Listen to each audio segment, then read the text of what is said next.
kami akan menyampaikan sebuah sarahan Al-Quran tentang membangun peradaban Islam di era digital. Dengan saya sebagai penceramah, Randy sebagai tilawah, dan Imam sebagai sahih tilawah. Di era digital ini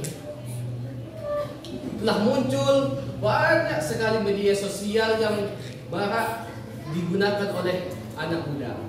Hal ini tentu menimbulkan banyak dampak positif, dikarenakan media sosial ini sangat mudah diakses. Hanya dengan menggunakan smartphone dan kuota kita bisa melihat berbagai informasi, ilmu, dan mencari berbagai dari sumber yang terpercaya hanya melalui handphone. Ibaratnya dunia itu berada di dalam genggaman kita. Jadi apa permasalahannya?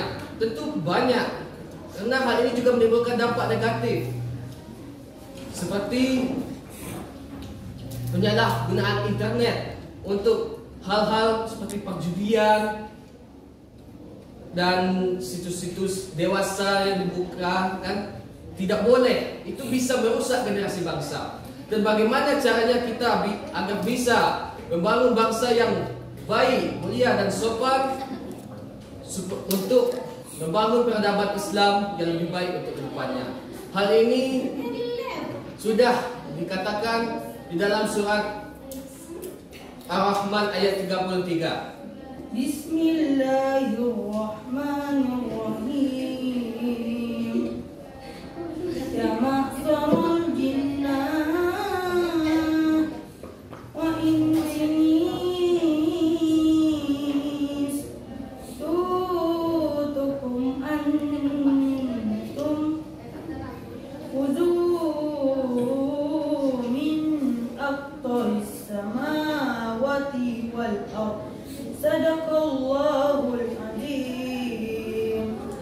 Yang artinya, dengan menyebut nama Allah yang Maha Pengasih lagi Maha Penyayang.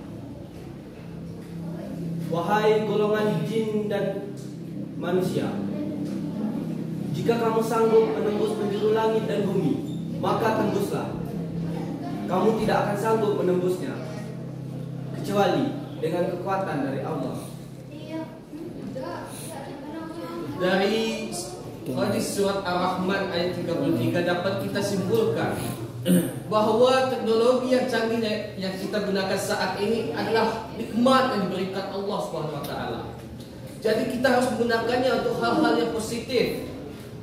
Seperti saat ini, internet digunakan oleh 63 juta jiwa, diungkapkan oleh Kementerian Komunikasi. Rata mayoritas pengguna internet itu adalah anak-anak yang belum dewasa. Jadi sangat penting dukungan atau pengawasan dari kita orang tua. Kenapa? Jika kita gunakan untuk hal yang positif, kita bisa mencari ilmu. Misalnya kita mencari ilmu tentang Islam. Sangat banyak internet, kita tinggal menekan share, kita cari misalnya tentang sejarah Islam. Kita bisa mencari, akan muncul berbagai ilmu-ilmu tentang Islam, sejarah Islam yang disampaikan oleh narasumber terpercaya seperti Ustadz Abdul Somad, Ustadz Adi Hidayat, dan berbagai narasumber lainnya. Namun jika kita gunakan untuk hal-hal yang negatif seperti menyebarkan hoax, sekarang banyak sekali merebak tentang ajaran Islam yang sesat. Yang baru-baru ini viral yaitu tentang Mama Gufron, dia bisa bahasa Suriah. Itu contoh hoaxnya. Yang dulu itu tentang Panji Gumilang.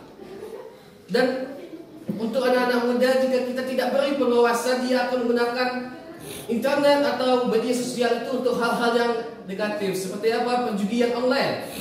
Sekarang banyak sekali merebak situs-situs yang bisa merusak generasi bangsa kita. Mereka rela meninggalkan sholat kewajibannya hanya untuk bermain game. Dan situs-situs dewasa yang bisa merusak generasi kita. Jadi kita sebagai orang tua juga harus memberi penguasaan. Seperti hadis dalam surat Al-Luqman ayat 13. Bismillahirrahmanirrahim. Wa iskala lumanu libini wa huwa yazimu ya bunaya la tashrik billah sadaqallahul azim. Yang artinya dengan menyebut nama Allah yang Maha Pengasih lagi Maha Penyayang.